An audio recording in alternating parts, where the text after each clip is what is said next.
سخی بنو، سچے بنو۔ اللہ کو بخیل سے محبت نہیں ہے اور سخی سے تعلق توڑتا نہیں اور بخیل سے جوڑتا نہیں۔ ایک دفعہ شیطان نے ایک بنی اسرائیل کا واقعہ، ایک آدمی سے ملاقات کی تو اس نے کہا شیطان سے، ایک راز کی بات تو بتا دے۔ کہنے لگا کیا؟ کہ تیرے یار کون ہے، تجھے پسند کون؟ کہنے لگا تین مجھے بڑے پسند، ایک جو شراب پیتا ہو، نشہ کرتا ہو، ایک جو غصے والا ہو، قابو نہ کرتا ہو، ایک جو بخیل ہو، کسی پہ خرچ نہ کرتا ہو۔ یہ تین میرے بڑے گھاٹے یار ہیں۔ اور اگلی یہ کہ اگر کسی بدبخت میں تینوں کٹھی ہو گئی، غصہ بھی، بخل بھی، شراب بھی، تو پھر وہ پیر ہوتا ہے اور میں مرید ہوتا ہوں، پھر وہ میرے تو بھی بڑا شیطان۔ تو پہلے آپ لوگ ان تاجروں کو سچائی سکھائیں، دیانتداری سکھائیں، سخاوت سکھائیں، اللہ کے لیے قربانی دینا سکھائیں کہ اللہ نے روک دیا، ختم۔ اللہ نے کہا یہ کام نہیں کرنا، ختم۔ سود نہیں کرنا، ختم۔ جھوٹ نہیں بولنا، ختم۔ دھوکہ نہیں دینا، ختم۔ سچائی دیانتداری پہ جمنا ٹھیک ہے، جاتا ہے تو جائے، آتا ہے تو آئے، رزق تو اللہ کے خزانوں میں ہے۔ اس معاشرے کے ساتھ یہ نسل اگر چلے گی تو وہی کرے گی جو یہ کر رہے ہیں۔ پھر آپ لوگوں کے پاس بھی جمع تفریق ہی ہے، جمع تفریق، جمع تفریق، جمع تفریق۔ ان کے سارے دماغ جمع تفریق میں کھپ جاتے ہیں، انہیں پتہ ہی نہیں میرا نبی کون تھا، کیا تھا، کبھی سنتے ہی نہیں ہمارے نبی کون تھے، کیا تھے۔ تو راہبری کا حق دے کر تو وہ تشریف لائے تھے جنہوں نے سچائی سکھائی، دیانتداری سکھائی، محبت سکھائی، حیا کو سکھایا، پاک دامنیوں کو سکھایا، سخاوت کو سکھایا۔ حضرت علی سے کسی نے پوچھا کوئی حسرت، حضرت علی سے کسی نے کوئی حسرت، کہنے لگے جتنا علم تھا اتنا کسی نے لیا نہیں، جتنی سخاوت تھی اتنا کسی نے مانگا نہیں، جتنی سخاوت تھی اتنا کسی نے مانگا نہیں۔ یہ دو حسرت ہیں میرے دل۔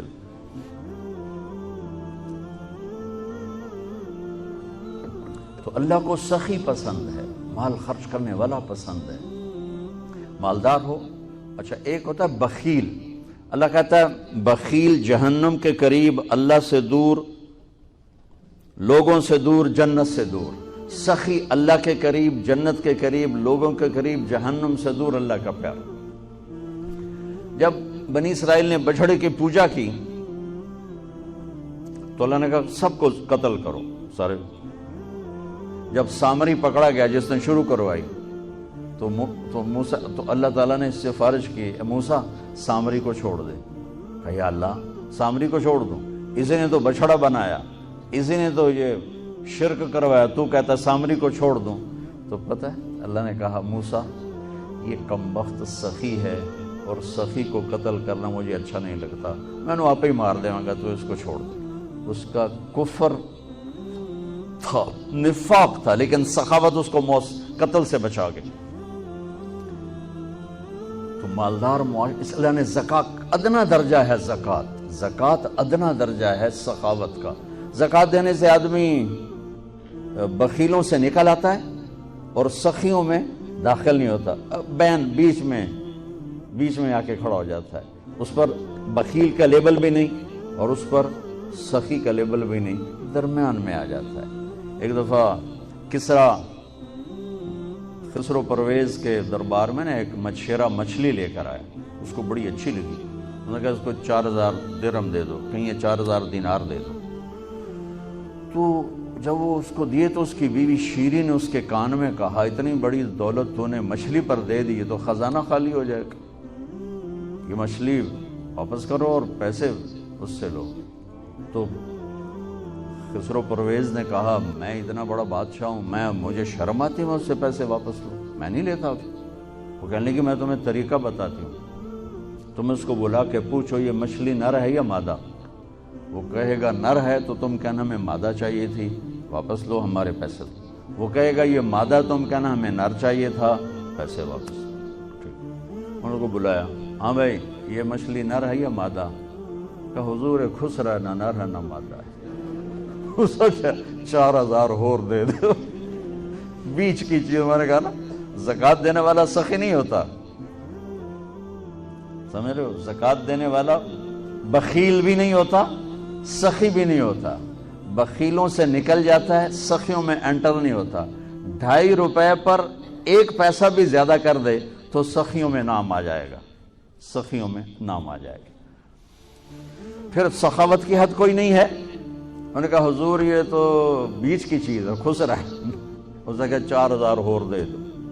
تو شیریں کو تو بڑا غصہ چڑھ گیا، 8000 اس کی تو 7 پشتوں کو کافی تھا۔ تو 1 دینار گر گیا تو اس نے وہ اٹھا لیا۔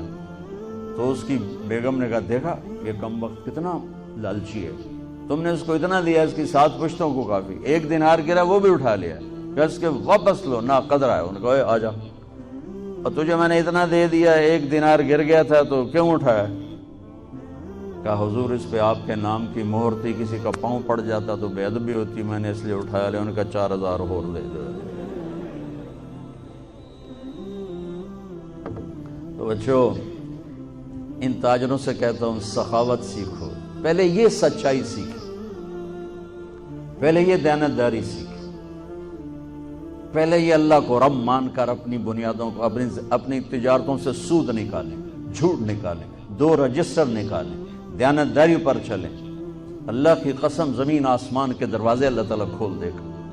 اور غریبوں پر خرچ کریں کہ اللہ تعالیٰ کو پسند ہے۔ اللہ چاہتا تو سب کو مالدار بنا دیتا ہے، بعض کا حاجت مند بنایا کہ اللہ کو دینا پسند ہے، اللہ پاک کو محبوب ہے سخاوت۔ ایک صحابی آئے، یا رسول اللہ ضرورت مندوں کو میری مدد فرمائیں۔ تو آپ نے فرمایا ابھی تو میرے پاس ہے نہیں۔ اس نے کہا تو میں لے لیتا ہوں کسی سے، پھر آپ میری جگہ بھر دینا۔ آپ نے کہا ہاں ٹھیک۔ تو حضرت عمر پیچھے سے بولا یا رسول اللہ یہ کیا بات ہے، آپ کے پاس ہے آپ خرچ کریں، آپ کے پاس ہے نہیں اور آپ اس طرح لوگ آپ کے نام پہ قرضے اٹھائیں پھر آپ دیتے پھریں، یہ نہیں کرنا چاہیے۔ تو پیچھے سے ایک اور صحابی تھے عبداللہ بن حذیفہ، ان کا یا رسول اللہ انفق ولا تخش من ذی العرش خلالا، یا رسول اللہ خرچ کریں اور عرش والے سے تنگی کا ڈر نہ کریں۔ تو آپ مسکرائے، آپ نے کہا مجھے اللہ نے اسی بات کا حکم دیا ہے کہ میں خرچ کروں اور عرش والے سے تنگی کا ڈر نہ کروں۔ بہرحال بچوں سچ سیکھو، یہ تمہاری، میں درد سے کہتا ہوں کہ ہمارے تعلیمی ادارے نہیں ہیں، کاروباری ادارے ہیں، یہ بچوں کو علم نہیں دے رہے۔ اور تم بھی کوئی طلبہ نہیں ہو، تم بھی ڈگری والے ہو، تو انہوں ڈگری چاہیے یا نوکری چاہیے، میں تجھے انگوٹھے چھاپ ہو۔ تمہیں علم کا شوق نہیں، انہیں دینے کا شوق نہیں، انہیں بھی کمائی کا شوق ہے اور تمہیں صرف جاب اور ڈگری کا شوق ہے۔ نہ تم میں کوئی علم والا ہے، نہ وہ عشق میں رہیں گرمیاں، نہ وہ حسن میں رہیں شوخیاں، نہ وہ غزنوی میں تڑپ رہی، نہ وہ غم ہے زلف ایاز میں۔ دینے والوں کو دینے کا شوق نہیں، لینے والوں کو لینے کا شوق نہیں۔ علم تو مر مٹ گیا ہے، وہی قوم سر اٹھا کے زندہ رہے گی جن کا علم اپنا ہوگا۔ تمہارا علم تو باہر سے آتا ہے۔ آج تک ڈاکٹر کہتے رہے مکھن نہ کھاؤ، ملائی نہ کھاؤ، گھیو نہ کھاؤ، دل بند ہو جائے گا، کولیسٹرول بڑھ جائے۔ اب میرا بھائی دل کا ڈاکٹر ہے، اب کہتا کھاؤ، میں کہوں کہ امریکہ کی رپورٹ آ گئی۔ تو تمہارا سارا آقا تو ادھر بیٹھا ہوا ہے، وہ کہیں گے یہ چلا دو چل جائے گا، کہیں روک دو تو رک جائے گا۔ بچو میرا معاشرہ بہت زوال کا شکار ہے، آپ میری نسل ہو، میری اولاد ہو۔ میں بہت تھکا ہوا تھا، مجھے یہ نعیم بھائی نے رات کہا، میں نے کہا ایک تو تیری مجھے بہت ہے عزت احترام کہ میں انکار نہیں کر سکتا، دوسرا یہ میرے اپنی اولاد ہے، اللہ کرے کوئی ایک بھی سچ بولنے والا ہو گیا اور کوئی ایک بھی دیانتداری والا ہو گیا تو چلو میری آخرت، میری قبر ٹھنڈی کرنے کا سبب بن جائے گا۔ جس قوم میں سچ ہوتا ہے انہیں کوئی ڈبو نہیں سکتا، جس قوم میں دیانتداری ہوتی ہے انہیں زوال نہیں آ سکتا، جس قوم میں انصاف ہوتا ہے ان پہ سورج غروب نہیں ہوتا، جس قوم میں ظلم ہوتا ہے، جھوٹ ہوتا ہے، بددیانتی ہوتی ہے، ان پہ سورج کبھی چڑھا نہیں، انہوں نے عروج کبھی دیکھا نہیں، ذلت و پستی کے سوا کچھ نہیں ان کے پاس۔ چوپڑی روٹی کھا لینا کون سی بڑی بات۔ مجھے ایک میٹرک میں ایک کہانی تھی، میٹرک میں نا انگریزی کی 2 کتابیں، ایک موٹی کتاب تھی ایک چھوٹی کتاب تھی، وہ چھوٹی کتاب میں ایک کہانی مجھے یاد آ گئی۔ ایک شہری کتا جنگل میں جایا کرتا تھا، تو اس کی نا جنگلی کتے سے دوستی ہو گئی. تو جنگلی کتا تھوڑا ماڑکا جو ہڈیاں نکلی ہوئی ہیں، شہری کتا موٹا تازہ. تو ایک دن وہ جنگلی کتا کہتا ہے یار تو کیا کھاتا ہے؟ انہوں نے کہا میں پراٹھے کھاتا ہوں، انڈے کھاتا ہوں، ڈبل روٹی کھاتا ہوں، دودھ پیتا ہوں، گوشت کھاتا ہوں. ان کا یار میں تو نام ہی آج سن رہا ہوں، میں نے تو کبھی کچھ کھایا ہی نہیں ہے یار، میں نے بھی لے چل، میں بھی کوئی کھاوا کو، میں بھی موٹا ہوں. انہوں نے کہا آ جا.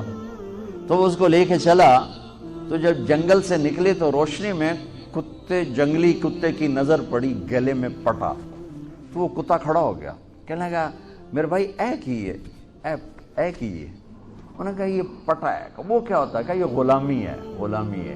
میں کسی گھر کا ملازم ہوں، غلام ہوں، ان کا پہرا دیتا ہوں، ان کی راکھی کرتا ہوں، ان کی نوکری کرتا ہوں، پھر وہ مجھے انڈے کھلاتے ہیں، پراٹھے کھلاتے ہیں، پتہ نہیں کیا. انہوں نے کہا میرے بھائی تجھے تیرے پراٹھے مبارک، مجھے میری آزادی مبارک. میں آزادی میں بھوکا رہوں یہ مجھے زیادہ پسند ہے اس سے کہ کسی کی نوکری کر کے اور میں کسی کا غلام بن کے میں یہ انڈے پراٹھے کھاؤں. پوری امت مسلمہ اس وقت وہ شہری کتے کی مثال ہے.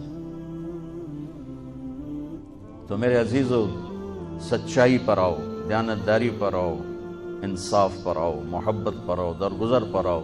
آپ ابھی بچے ہو، والدین کو عزت دو، والدین کی قدر کرو، اپنے اساتذہ کی قدر کرو.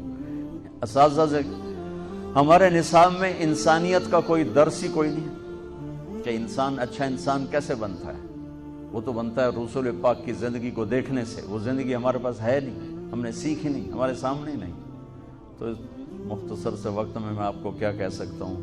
کوئی بات دل کو لگی ہو تو لے لینا، نہ لگی ہو تو فقیرانہ آئے صدا کر چلے، میاں خوش رہو ہم دعا کر چلے. یہ تبلیغ کا کام اسی کو سیکھنے کی محنت کہ جب آپ لوگوں کو چھٹی ہو، موقع ملے تو کچھ دن جانا، انشاءاللہ بہت فائدہ ہوگا بچوں، بہت فائدہ ہوگا. یہ زندگی کو پلٹ دینے والی محنت.